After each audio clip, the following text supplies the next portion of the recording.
Vamos agora, então,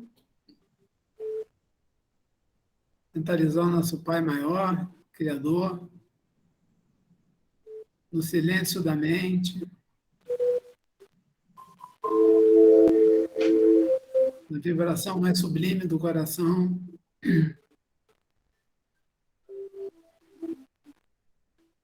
E nessa vibração sublime encontramos nosso irmão maior, Jesus, que nos aponta para Paulo de Tarso, que nos aponta para Maria, que nos aponta para cada guia e amigo espiritual nosso. Apontar é uma ordem, é um comando de união, de trabalho, de aprendizado nas escalas do sentimento do amor e do conhecimento das verdades espirituais. Se conosco, queridos amigos e guias, inspirar e intuir nosso irmão Carnélio, que hoje nos visita para trazer seus conhecimentos, amparai e trazer a vibração mais perfeita e possa ser instrumento do plano espiritual para nos trazer a todos nós que estamos aqui virtualmente presentes e a todos os irmãos que no futuro forem assistir a esse vídeo através do YouTube. Certos da vossa presença, da vossa proteção, dos vossos bons pensamentos e energias, é que pedimos a devida permissão para darmos por iniciado o nosso estudo das obras de André Luiz com nosso irmão Carnélio na tarde de hoje, dando todos juntos graças a Deus. Graças a Deus. Então, meus amigos, vamos iniciar os nossos estudos, em que nós iremos refletir, desenvolver mais um tema importante dos livros de André Luiz. E hoje nós iremos estudar, desenvolver reflexões a respeito de um tema que não está centralizado, tal tema, em um único capítulo dos livros de André Luiz. Esse tema, ele abrange diversos capítulos dos livros de André Luiz. É o tema prisões mentais. É um tema em que alguns capítulos de diversos livros de André Luiz citam de forma direta e de forma indireta.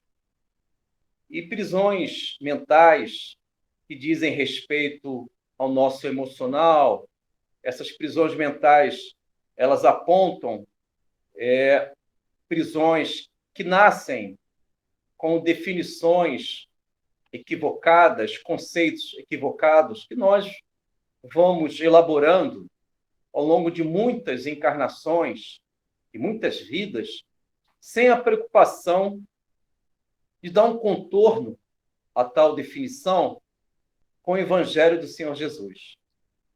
Nós temos um capítulo no livro Obreiros da Vida Eterna. O nome do capítulo é Gratidão e Louvor.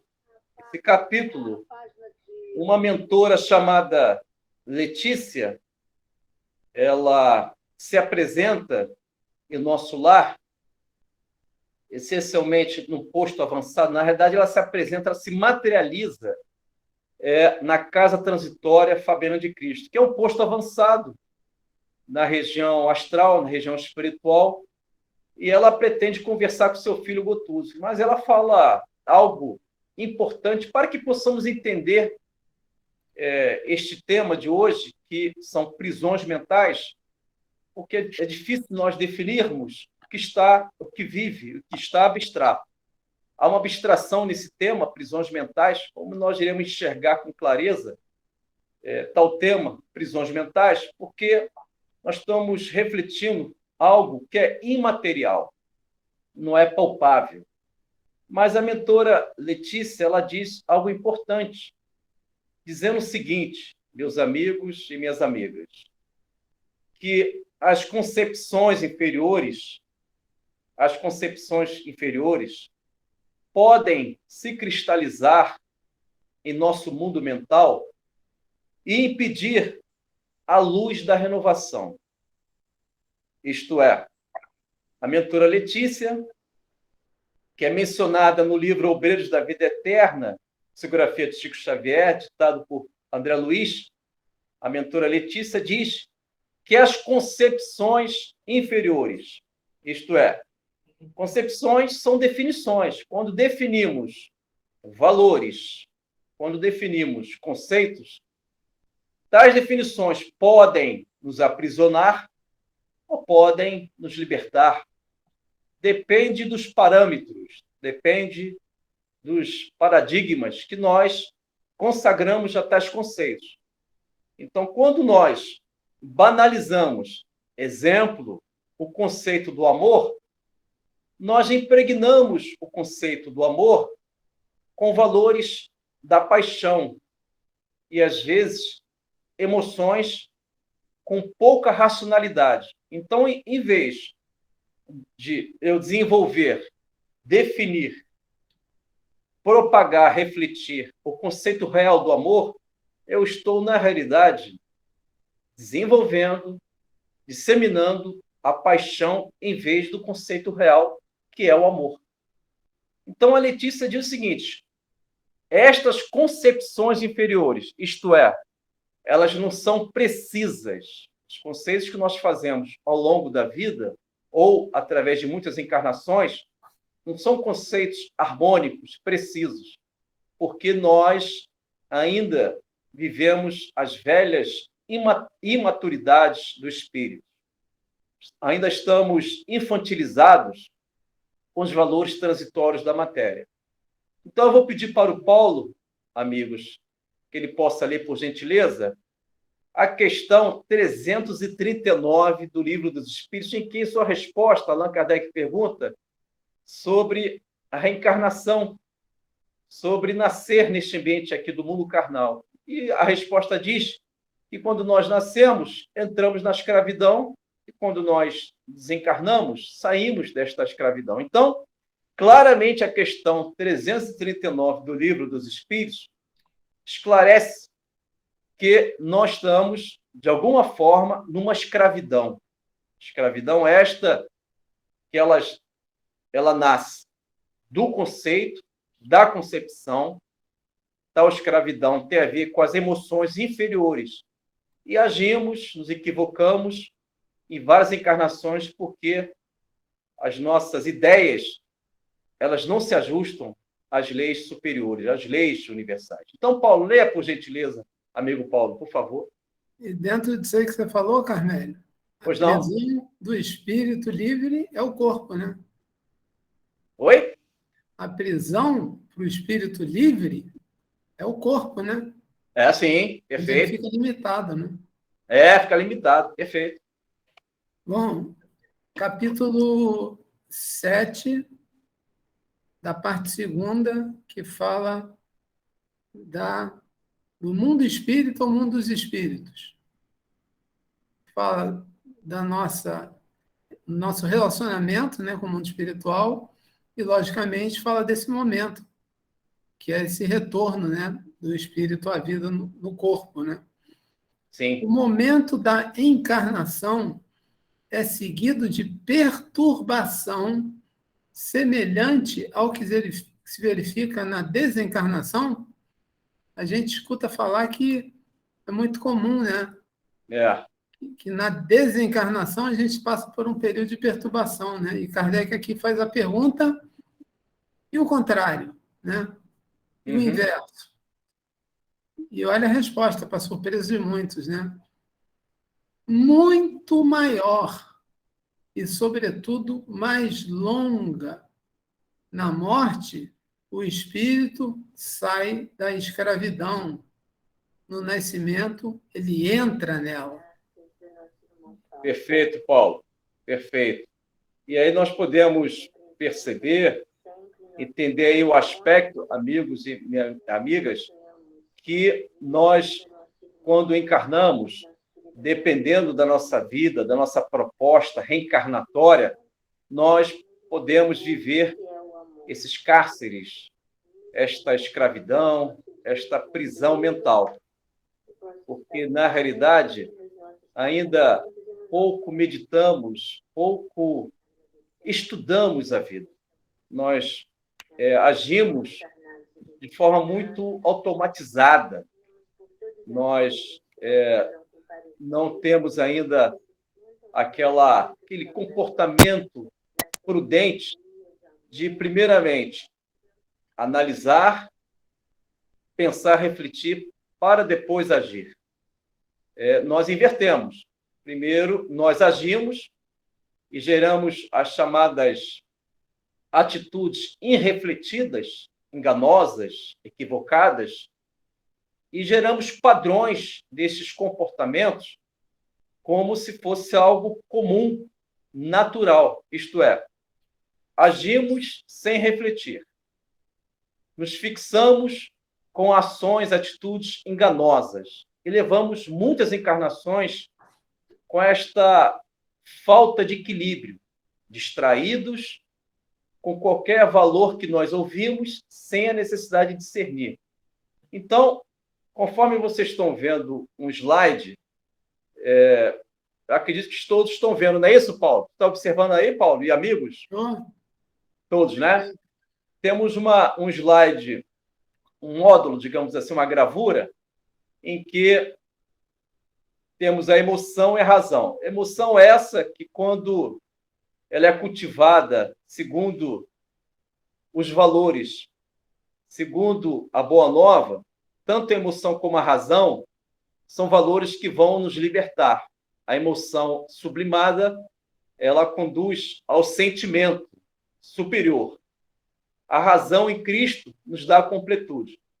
Mas, conforme a questão 339 do Livro dos Espíritos, que o Paulo leu, ainda vivemos uma escravidão de velhos hábitos, vivemos alguns cárceres que dizem respeito a condicionamentos, a características, algumas características que ainda estão nos colocando em situações de dilemas pessoais, gerando características, núcleos de comportamentos de muita dureza. Isto é, nós vivemos uma velha rigidez no caráter, temos um passado que ainda é rígido, duro, e esse passado ainda influencia em tempos atuais. Isto é, quando adquirimos comportamentos que ao longo do tempo vão gerando padrões, vão gerando em nós condicionamentos, nós extravasamos, externamos tais comportamentos aqui e agora. Então, se na minha emoção eu não evangelizei os meus valores, a minha emoção, ela vai representar mais infantilidade do que o comportamento maduro. Se a minha razão ela está equivocada, falseada pelo meu egoísmo, pelas minhas vaidades, pela minha má educação, a minha razão ela é incompleta e vai me deixar vulnerável a algumas decisões diante da vida.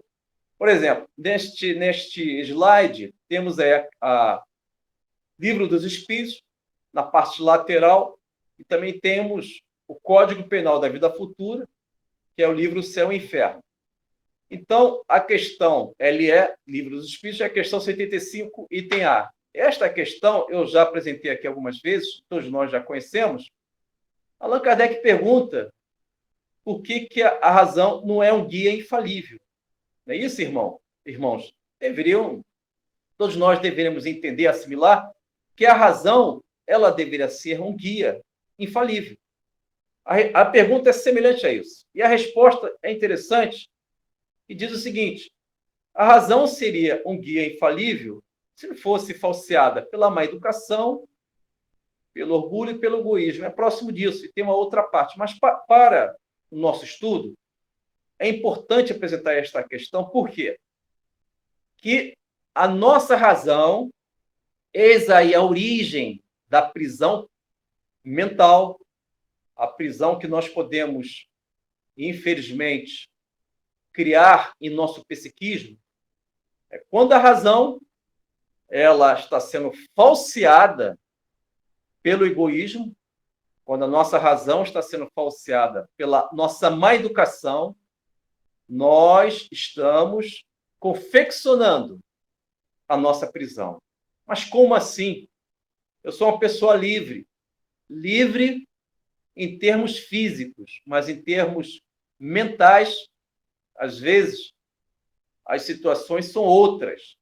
Então, quando eu conceituo com a minha razão falseada, quando eu estou definindo a vida com a minha razão falseada pelo orgulho, certamente, e por uma sequência de comportamentos, eu irei me equivocar em várias atitudes da vida, porque a origem ela está falseada.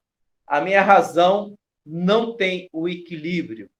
A minha razão não tem o toque do Evangelho do Senhor Jesus. É interessante dizer isso, porque a questão 463, que eu vou pedir para o Paulo ler, pode ser, Paulo? Questão do Livro dos Espíritos, 463, em que Allan Kardec pergunta a respeito do primeiro impulso. Por que o primeiro impulso nem sempre ele é bom, o primeiro impulso? E a resposta é muito interessante. Eu vou deixar o Paulo fazer a leitura, 463 do Livro dos Espíritos. Paulo, por quê? Se o meu primeiro impulso, amigos, se o meu primeiro impulso, ele tem no seu bojo a razão falseada, a razão equivocada, todo o meu primeiro impulso, ele vai representar erros, equívocos, porque a minha razão já está comprometida com definições equivocadas. Então, no primeiro impulso, eu posso cessar minha vida.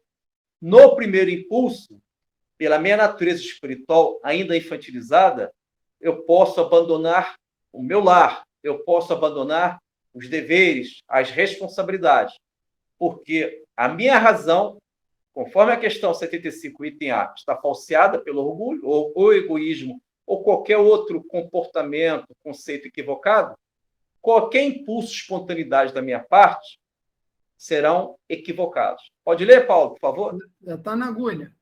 Vamos lá. Questão 463, parte 2ª do Livro dos Espíritos, capítulo 9, da intervenção dos espíritos no mundo corporal. Disse algumas vezes que o primeiro impulso é sempre bom. Isso é exato? E aqui a gente observa que Kardec não pergunta, isso é verdade ou não é? É, isso. Isso é exato. Resposta.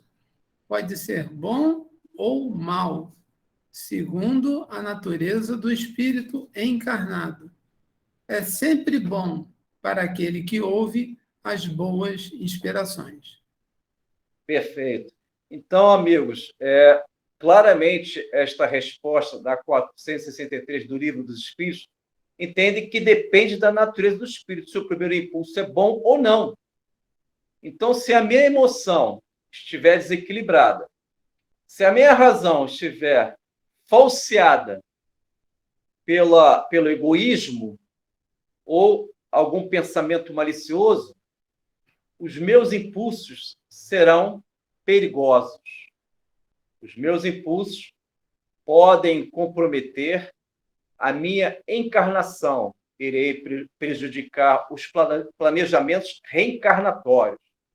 Nós temos um capítulo, meus amigos, dos livros de André Luiz, os amigos certamente já leram, o livro No Mundo Maior, psicografia de Chico Xavier, ditado por Dr. André Luiz, no capítulo Velha Afeição. Esse capítulo Velha Afeição, André Luiz, ele se encontra numa região do umbral, com o instrutor Calderaro, e neste capítulo, André Luiz, ele fica frente ao avô dele. O avô dele se encontrava no umbral. E segundo este capítulo Velha Afeição do livro No Mundo Maior, André Luiz fica emocionado porque ele vê o avô dele naquele ambiente do umbral e ele quer ajudar. Mas André Luiz e Calderaro, eles testemunharam um fenômeno desagradável, um fenômeno que, infelizmente, tal fenômeno existe no umbral, no mundo sombrio dessas regiões. É o fenômeno chamado alucinações.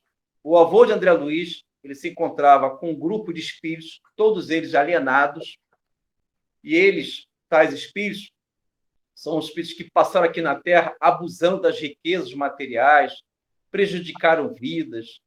E o avô de André Luiz, chamado Cláudio, foi um deles que ele, infelizmente, priorizou de forma excessiva a ambição, aquela ambição exagerada em que prejudica os nossos semelhantes, infelizmente, é o materialismo grosseiro.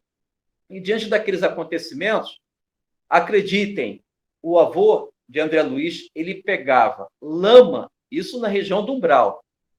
André Luiz, ele testemunhou este fato. O avô, e juntamente com outros irmãos infelizes, pegavam lama, imaginando, todos eles, que era ouro. Imaginem, o avô de André Luiz pegando lama naquele ambiente grosseiro do umbral, é um mundo semimaterial, é um mundo em que a matéria ainda existe, sabemos todos nós, e ele pegava lama, mas ele observava ouro, ele imaginava que era ouro, e estava nessa alucinação já há um certo tempo. Então, existe um trecho que eu destaquei, e vou ler aqui para vocês, que é um fenômeno que representa, pela narração de André Luiz, neste capítulo, falando do avô dele, Cláudio, que se encontrava há 40 anos no umbral, pegando lama, imaginando ouro. E este comportamento representa um exemplo do nosso tema, prisões mentais. O avô de André Luiz se encontra numa prisão mental. E, diante disso, o avô de André Luiz, segundo a narração do André Luiz, diz o seguinte, olha só, todos os sofrimentos difundiram com as suas irrefletidas ações, que a matéria mental das vítimas e maléficas emissões de vingança e de maldição lhes impôs etérea couraça ao campo das ideias.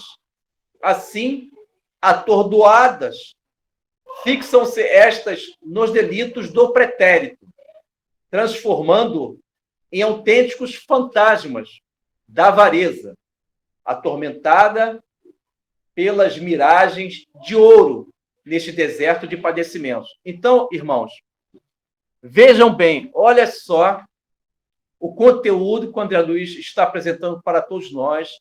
Caso vocês queiram, se encontra essas colocações, esta narração de André Luiz no capítulo Velha Afeição do livro Do Mundo Maior, que é um exemplo de prisões mentais. O avô André Luiz, ele abusou, ele se equivocou nas suas ambições, prejudicou vidas. As vítimas que não perdoaram o avô de André Luiz, como os demais irmãos, eles lançaram emanações fluídicas venenosas, que, segundo André Luiz, são couraças no campo das ideias. Isto é, essas vibrações etéreas atingiam o psiquismo do avô do André Luiz, como os demais irmãos. Eles se encontram no umbral, as vítimas manipulavam aquelas mentes para que eles pudessem viver esta alucinação. Eles visualizavam ouro, que na realidade era o lama. Então, isto claramente, positivamente, é uma prisão mental. Mas por que que o avô do André Luiz ele encontra-se há 40 anos, como os demais irmãos se encontram desta forma? Porque em vida o avô de André Luiz, qual a definição que ele fez? Qual a definição que ele fez da riqueza? Eis aí a origem da problemática humana. Como é que nascem as prisões mentais? São os conceitos, definições. Quais as concepções que nós damos? Quais as concepções que nós propiciamos à riqueza? Se a riqueza ela tiver um valor puramente egoísta, as nossas concepções vão criar para todos nós problemas no futuro, após morte, porque haverá mais egoísmo do que solidariedade. E é interessante que existe uma questão do Livro dos Espíritos, nem vou pedir para o Paulo ler, porque ela não está nesse slide, é 926. Essa 926, essa questão, ela define o que seria um homem rico. É interessante isso, porque a doutrina espírita nos ajuda a definir de forma equilibrada, segundo os princípios superiores, segundo as definições superiores, e por sua vez do Evangelho do Senhor Jesus, o que seria um homem rico? Está lá, na 926, em sua resposta, diz o seguinte: o homem rico é aquele que menos necessidade tem. Vou repetir. O que menos necessidades tem, esse é o mais rico. Então, para o mundo superior, a definição correta de riqueza é aquele que vive com a posse do necessário, que menos necessidade tem. O que o Cláudio, o avô de André Luiz, quando estava encarnado, ele fez o oposto. Em vez de ele ter menos necessidade do mundo material e viver com o suficiente, o necessário, pelo contrário, ele viveu com excesso, mas de forma corrompida, prejudicando as pessoas que iam ao encontro do avô de André Luiz. Então, tais conceitos geraram atitudes, ações, comportamentos. Ações, comportamentos vitimaram vidas. Isto é, o avô André Luiz, ele não conceitou a riqueza com equilíbrio da questão 926 do Livro dos Espíritos. E diz, conforme já dito, o que menos necessidade tem, esse é o mais rico. O avô André Luiz não quis acolher esse conceito equilibrado do Livro dos Espíritos, segundo a questão 926. Ele conceitou em bases egoístas. Então, a razão dele foi falseada. Aí vai incidir a questão 75, item A do Livro dos Espíritos. Se ele conceitou de forma equivocada, a razão dele está falseada. Questão 75, item A do Livro dos Espíritos. E, por sua vez, se ele tem o conceito errado, ele vai agir conforme o que conceitua, o que orienta a questão 463 que o Paulo leu, que o primeiro impulso, de repente, o primeiro impulso ele pode ser um impulso não bom, depende da natureza do espírito. Vocês percebem a complexidade das coisas? Vocês percebem que a vida ela exige uma arte, uma qualidade? A vida vai além das nossas distrações?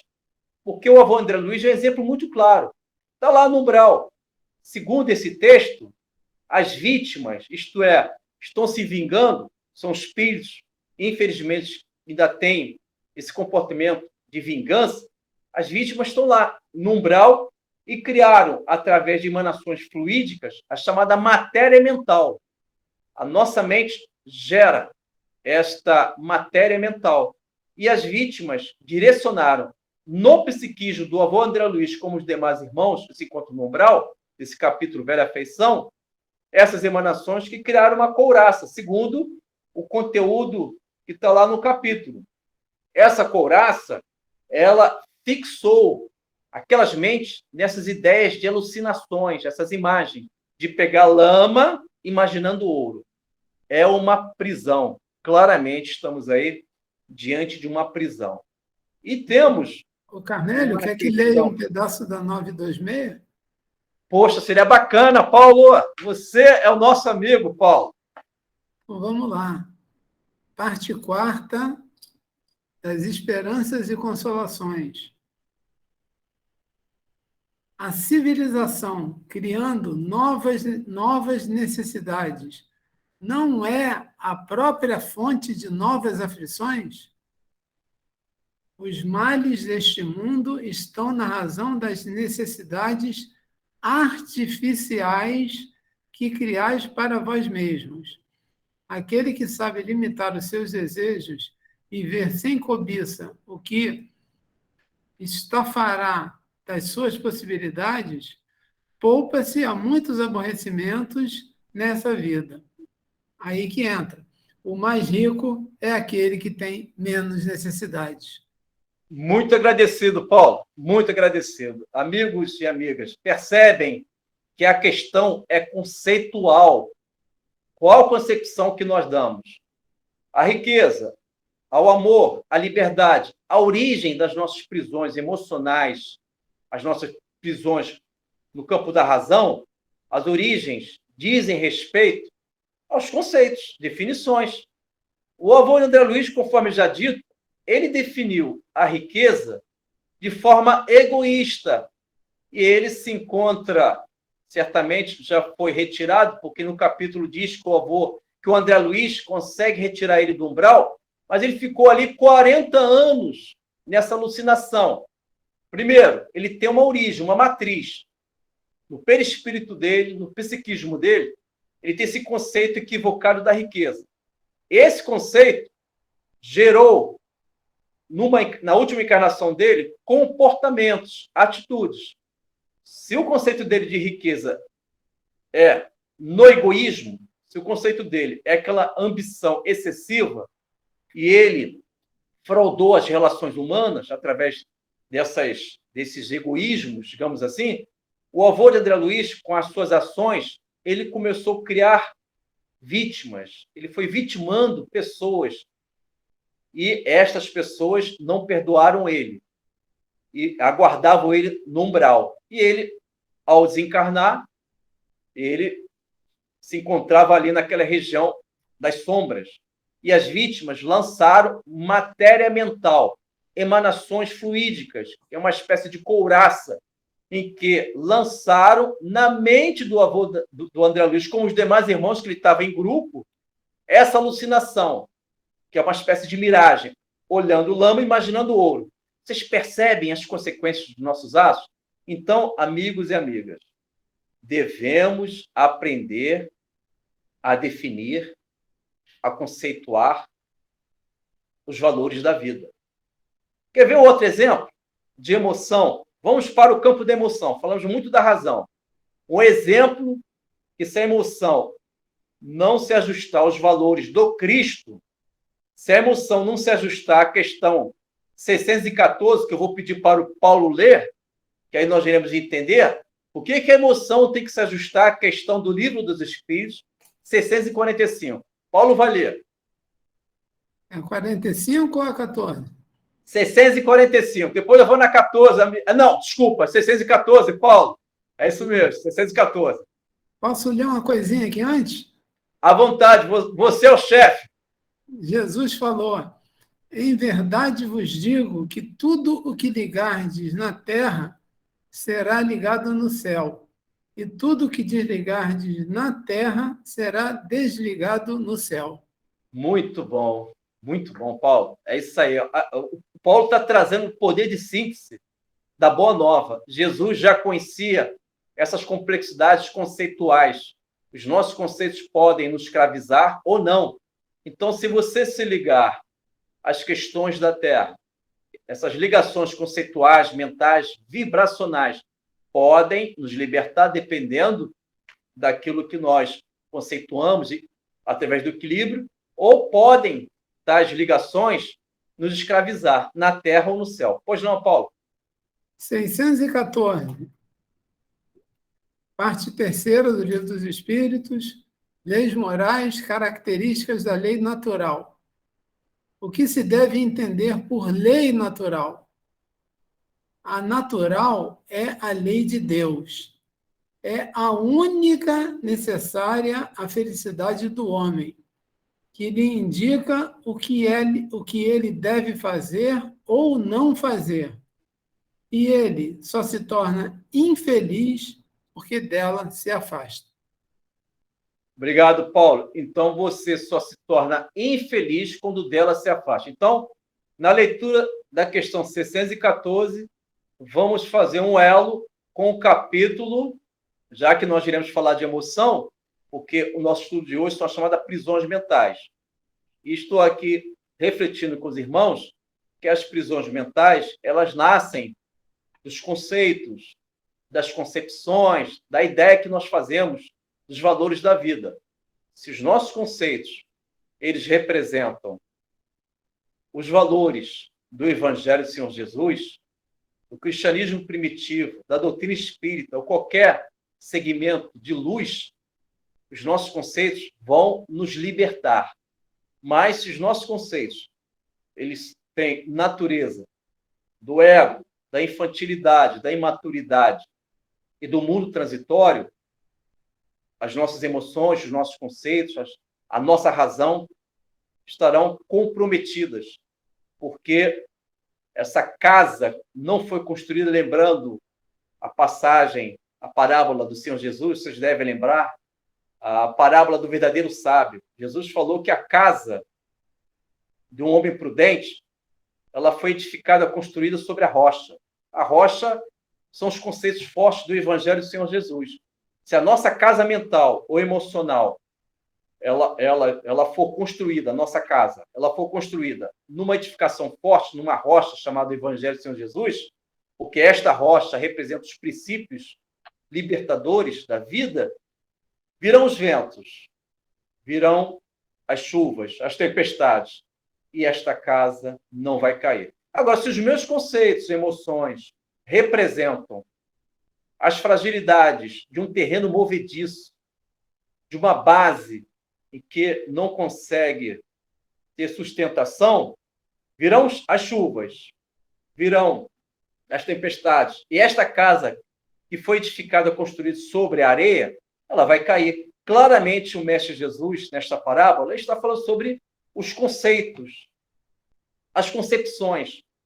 Então, um exemplo de uma emoção equivocada. Tome cuidado com o senso comum chamado coração.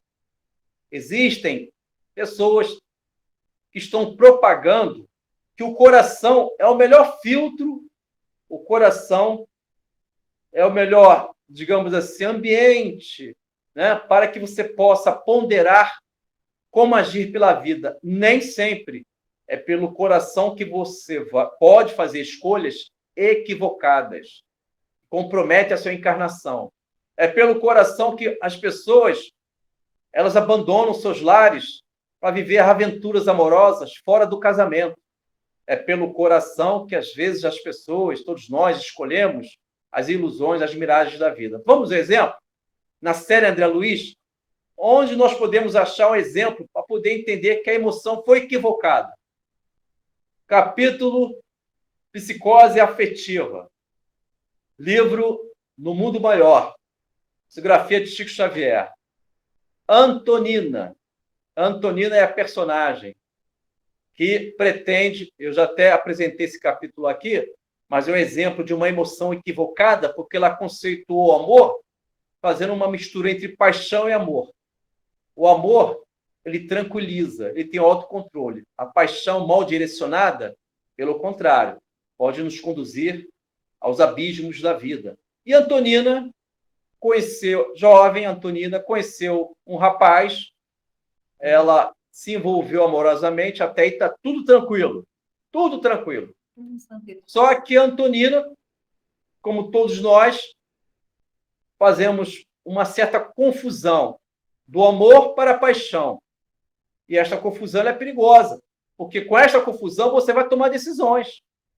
Com esta confusão de conceitos, você vai tomar atitudes. E a Antonina, com essa confusão que ela fez da vida, ela, ao se envolver com um rapaz imaturo, esse rapaz não quis mais se relacionar com ela. Não quis mais. Sabe o que ela pensou, meus amigos e minhas amigas? Suicídio. Ela quer encerrar a vida pelo suicídio, porque na cabeça dela, a vida só existe se ela viver com o companheiro dela. É um grande equívoco. Certamente, ela definiu o amor em situações de imperfeições, isto é, a visão de amor que ela tem, a emoção dela, imperfeita, emoções imperfeitas, emoções equivocadas, geraram um conceito de amor que tem a ver mais com as paixões do que o próprio amor, digamos assim. Então, a Antonina, isso está no capítulo Velha Afeição do livro No Mundo Maior, Célia André Luiz. Antonina, antes de consumar esse ato do suicídio, ela comprou uma substância venenosa, iria tomar tal substância, mas ela dormiu. E Calderara André Luiz, ela sai pelo pé espírito, sabemos todos nós, porque o espírito não dorme, quem descansa é o corpo físico, e ela sai pelo pé espírito, desdobrado, o corpo está dormindo, e ela vai até no mundo espiritual, levada pelo Calderaro e por André Luiz. E ela recebe a mãe, conversa com a mãe, e ela recebe o grande amor da vida dela, que é o Márcio. O grande amor da vida dela não está encarnado. E ela resumiu a vida dela com um rapaz que não tinha condição de oferecer esse tal amor. Porque para Antonina, o amor está ainda pregnado com aquelas velhas paixões, muito comum em todos nós. E ela se baseou em quê? No coração dela. Aí o erro. Olha o equívoco dela. Ela se baseou no coração, sem colocar razão superior, sem oferecer aquelas reflexões que a razão nos convida, e ela resolveu se entregar por inteiro pelo coração dela. O coração dela é um coração infantilizado, não tem condições de entender qual é o valor do amor. E ela, pensando em suicídio, é levada para o mundo espiritual e quem conversa com ela é o grande amor da vida dela. Este, sim, é o grande amor. Está desencarnado, um espírito luminoso chamado Márcio. E o Márcio diz algo interessante para ela, dizendo o seguinte: primeiro, para ela se esquivar da ideia de suicídio. Ela promete para ele, desdobrada, que ela não vai agir no suicídio, ela não vai encerrar a vida dela. E, além disso, Antonina ouve as seguintes palavras do Márcio, dizendo o seguinte, que ela está vivendo uma expiação de vidas passadas. E esta expiação, isto é, esse resgate espiritual, esta prova, está lhe impondo uma sensação de prisão, como se estivesse ocorrendo ali uma espécie de muros. Ela está sendo envolvida por uma prisão, segundo o Márcio, e esse clima de cárcere, ele coloca isso, estas são as expressões do Márcio, esse clima de cárcere, de prisão, faz com que o espírito ele possa se definir e superar um passado de equívoco. E a Antonina, ao ouvir tudo isso, ela se convence de não agir mais pelo suicídio, volta para o corpo e supera tudo isso, graças a Deus.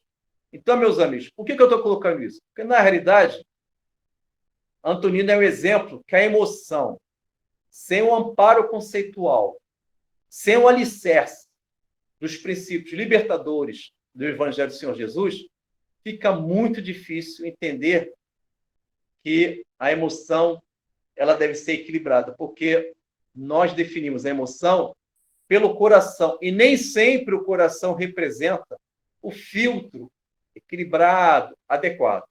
Avançando, amigos, nesse slide que está presente para todos vocês, temos aí a questão 645,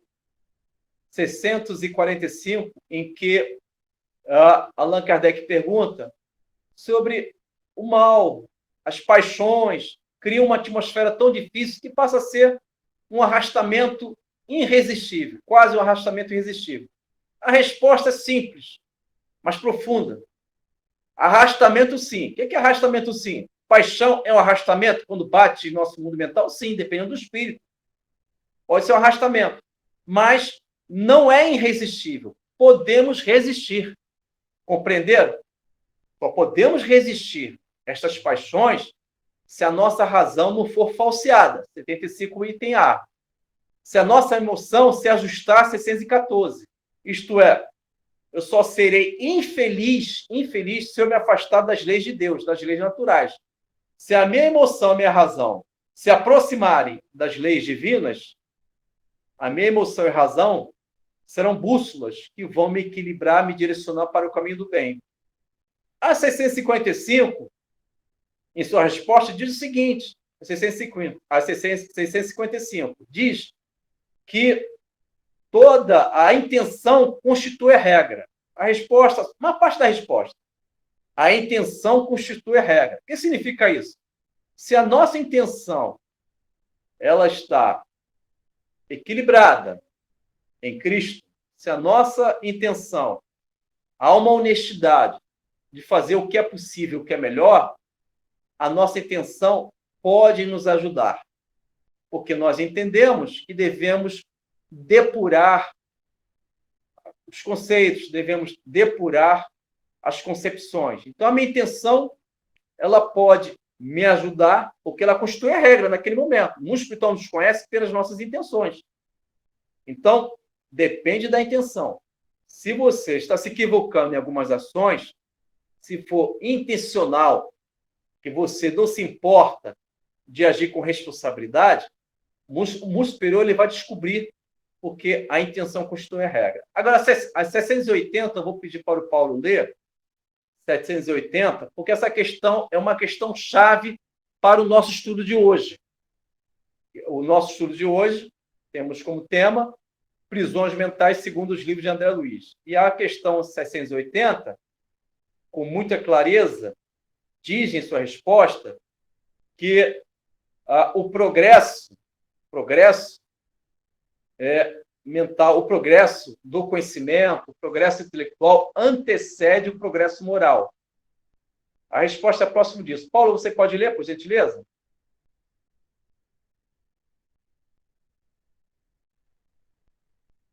O áudio, Paulo. O áudio.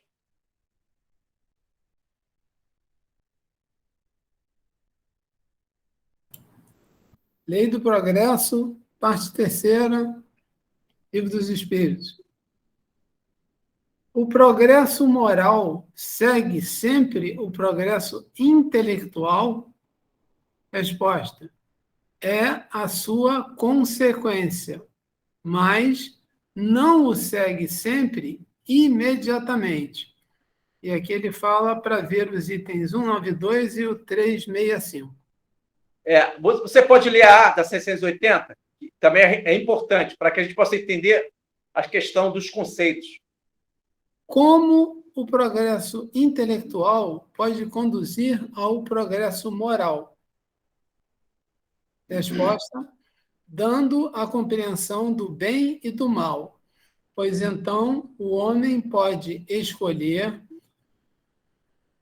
O desenvolvimento do livre-arbítrio segue-se ao desenvolvimento da inteligência e aumenta a responsabilidade do homem pelos seus atos. Agradeço, Paulo. Então, segundo a questão do Livro dos Espíritos que o Paulo leu, 680, e a seguinte, 680 item A, temos aí alguma resposta para o nosso tema de hoje. Nós estamos estudando prisões mentais segundo os livros de André Luiz. E temos o Livro dos Espíritos, como também o Código Penal da Vida Futura, o livro Céu e Inferno, como bases para que possamos entender a complexidade da vida e seus conceitos. A 680 diz em sua resposta que o progresso intelectual antecede o moral. Eu vou repetir. O progresso intelectual antecede o moral. Isto é, precisamos conhecer. Mas este conhecimento tem que ter a sua razão em Cristo, para que possamos evitar o que a questão 75, item A, do Livro dos Espíritos, esclarece, que a nossa questão pode ser falseada pelo egoísmo, orgulho e má educação. Perceberam? O conhecimento, sim, mas é com a razão em Cristo.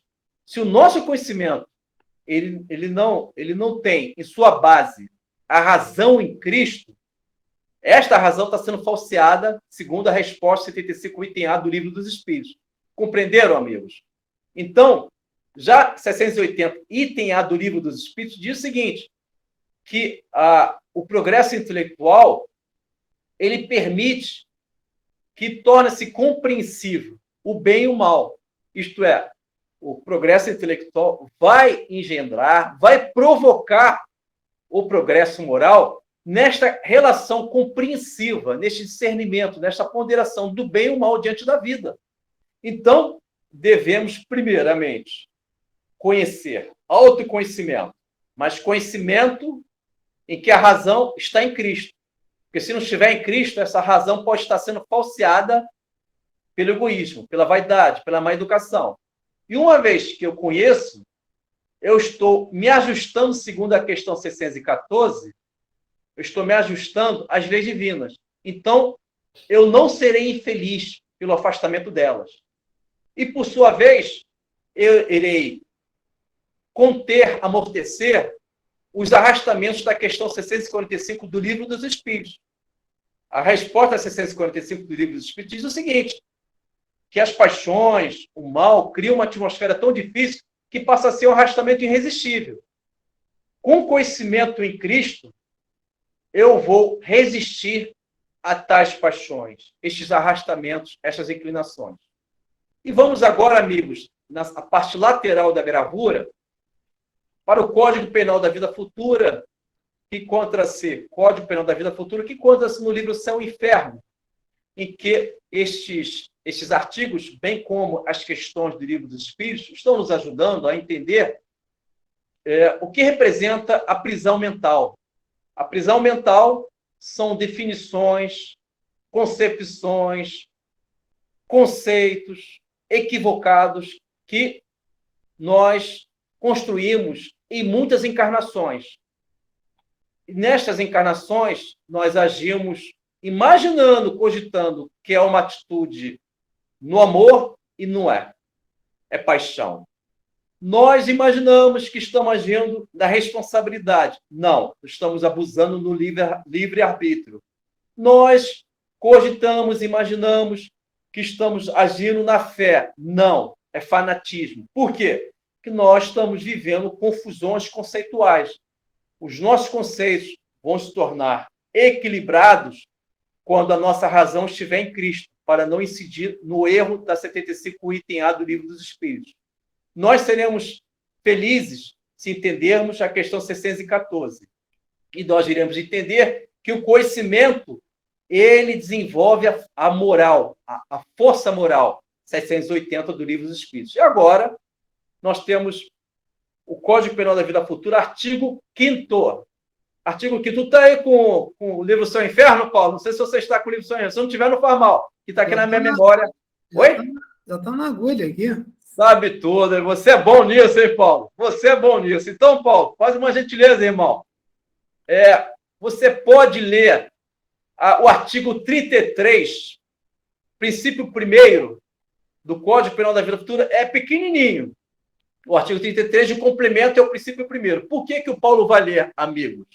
Porque existe uma orientação de Allan Kardec sobre o artigo 33 do Código Penal da Vida Futura, em seu princípio 1º, no artigo 33, que diz o seguinte, já no princípio 1º, que o sofrimento é inerente à imperfeição, se não estiver invertendo.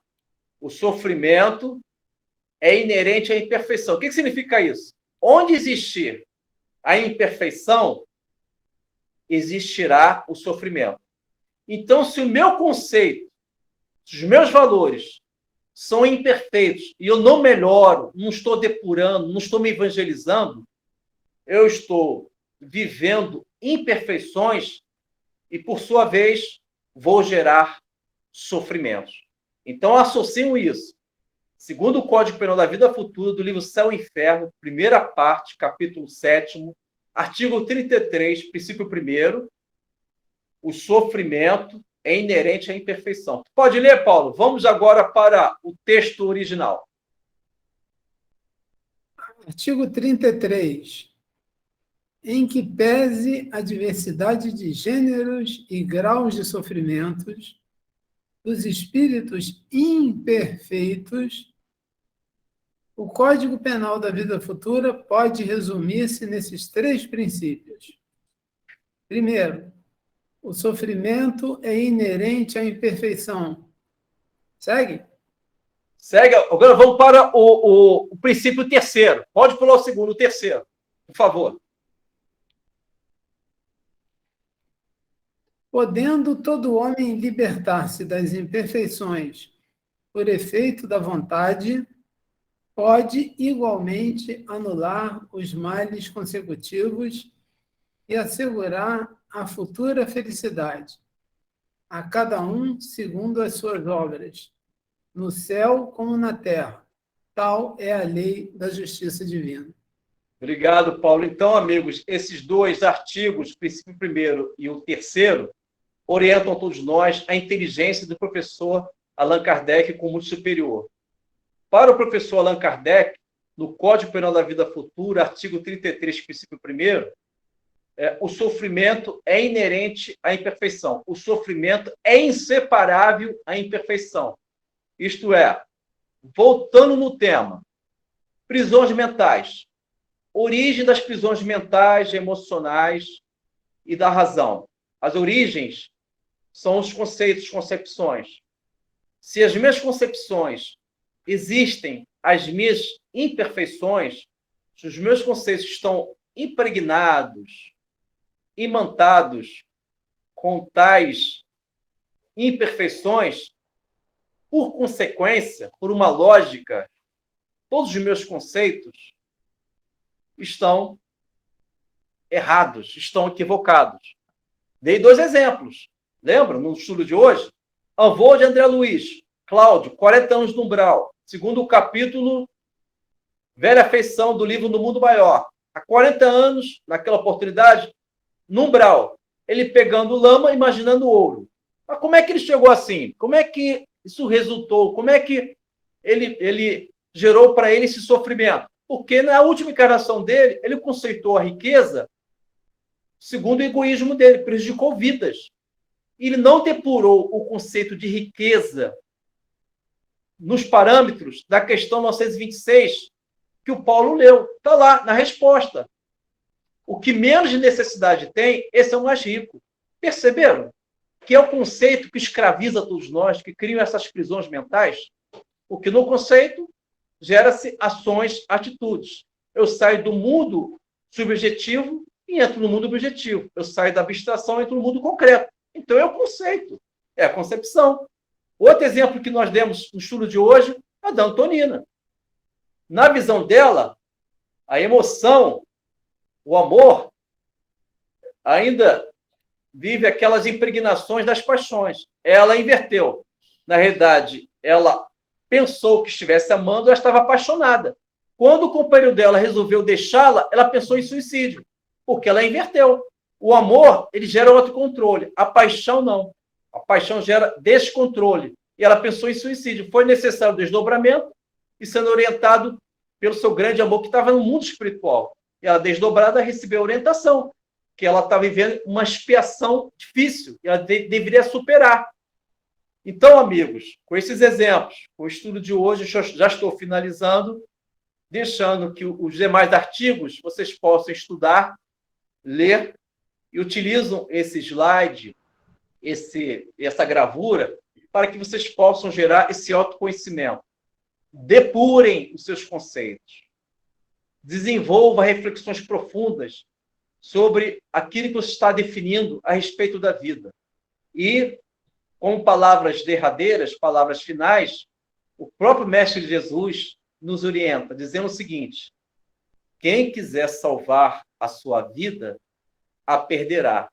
Mas quem perder a sua vida por amor a mim e o Evangelho, a salvará. Segundo Jesus, é necessário perder o meu egoísmo, as minhas ilusões, o meu orgulho, para que eu possa entender a vida plena, que esta vida plena, com as suas virtudes, valores e conceitos, aí sim eu vou me salvar, eu vou me redimir. É isso, Paulo. Que Jesus abençoe vocês.